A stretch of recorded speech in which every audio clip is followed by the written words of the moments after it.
Hello, my name is Bert Seelman, and I'm here today to do an interview with a doctor of pharmacy, Dr. Cindy Abercrombie. I'm here today to help talk with her and inform you and make you aware of what pharmaceutical drugs actually do and some of the things that you might incur. Cindy, what kind of experience do you have in your field of pharmacy? I have 18 years of experience in my field. I initially went to a private institution for my education, and my experience entails working in acute care settings in hospitals, assisting physicians with their clients' needs. I see. What I want people to understand today is that there's a lot of different types of problems out there, different things that people relate to. What are the most abundant types of problems that you see if you were to pick two or three right off the top? I see mostly diabetes, hypertension with heart disease, and depression. And depression. And tell me, what are the most costly drugs and pharmaceuticals that you see dispensed out there, kind of from the top down, just for a few of them? The most expensive medications are for HIV, AIDS medications, antibiotics, and antidepressants. I see. And when it comes to these, what would you say are the most prescribed drugs that you see actually given out to people on a daily basis?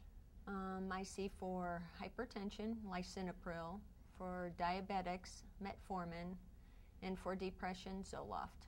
I see. And the Zoloft, just as a side moment here, isn't that something that's used for behavioral modification even with children? Yes. And is that the only drug that was actually created or actually developed for children? No, Zoloft was developed for adults.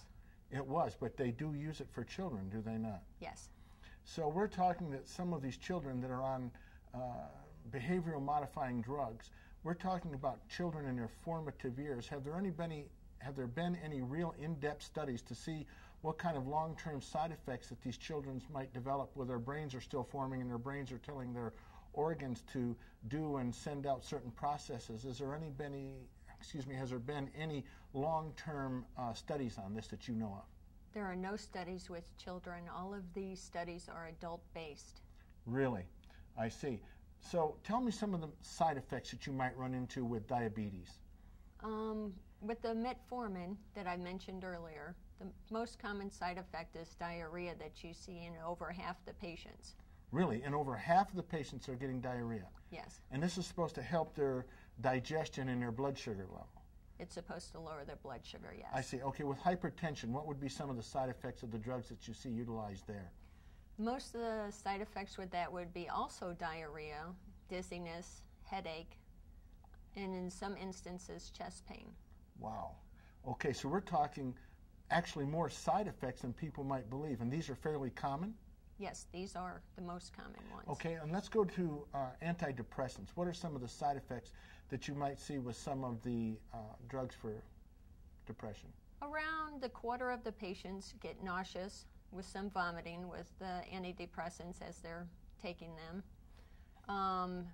Quarter of the patients get insomnia, and you see sexual dysfunction with some of the others, yes. Wow, this is very interesting. So you're telling me that you see this diarrhea thing and these stomach problems quite commonly with all these types of drugs?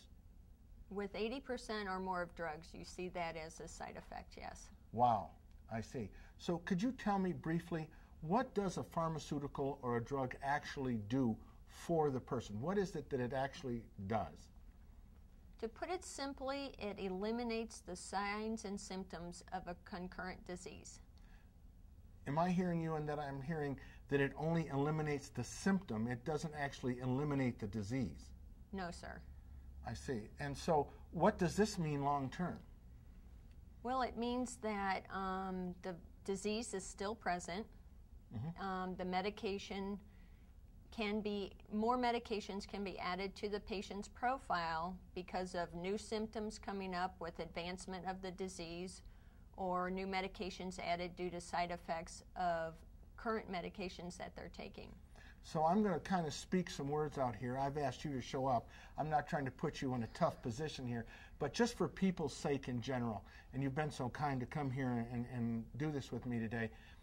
So am I hearing that they're getting their side effects eliminated, or their irritation, so they immediately feel better and they don't notice what was going on, but that the disease state is still continuing, and that eventually they need more medications to handle those side effects until possibly they don't even know what all the side effects are coming from? Is that a possibility? Yes.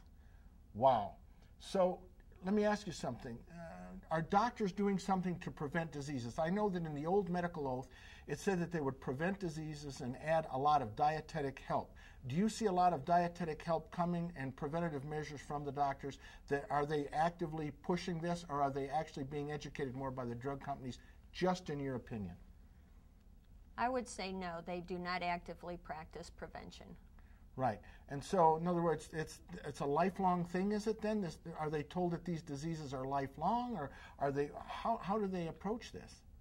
Once they are diagnosed with these diseases, yes, they are pretty much told they will have them for the rest of their life. I see. So let me ask you something. What, in your opinion, would be is there, in your opinion, another approach? Have you seen or found anything that might help these people to stop using these medications, eliminate these side effects, or possibly even get better? What have you seen? Or what do you do for your health? Well, I've, you know, over the course of the years, I've learned about preventative medicine and nutrition. So I see that starting with a basic comprehensive nutritional package, you know, the patients eat quality foods, add supplements to it, that would help the majority of the patients with their current disease states now. Right. So then what you're saying is, as I've said to a lot of people in times past, that if they were to eat differently, their bodies would form differently. They could then start to actually heal or regenerate some of these processes and reverse them? Yes, the body would actually restore and replenish itself to the point of origination, yes. So in other words, that is the true meaning behind healing then, and what health is supposed to be about. Yes. Wow. So what I'm hearing from you then is that these medications are not a cure at all. They're a sustaining of a condition, but eliminating the side effects or the irritants to these people, but they're actually not getting bettered. No, they're not getting better, and the true underlying condition still remains. So there's nothing really bettering this person. The inevitable is just being postponed, but the inevitable is still going to come down the road. Yes. Ladies and gentlemen, let me say that you have a new stomach lining every 4 days, a new layer of skin every 28 days, and every cell within your body is replaced every 16 to 18 months. Are you going to a doctor who's teaching you dietetic measures? Is he showing you what you need to change in your life to get off these medications? Or do you find yourself on more medications? You have it now from a pharmacist. All I can say is this: it's your health, it's your life.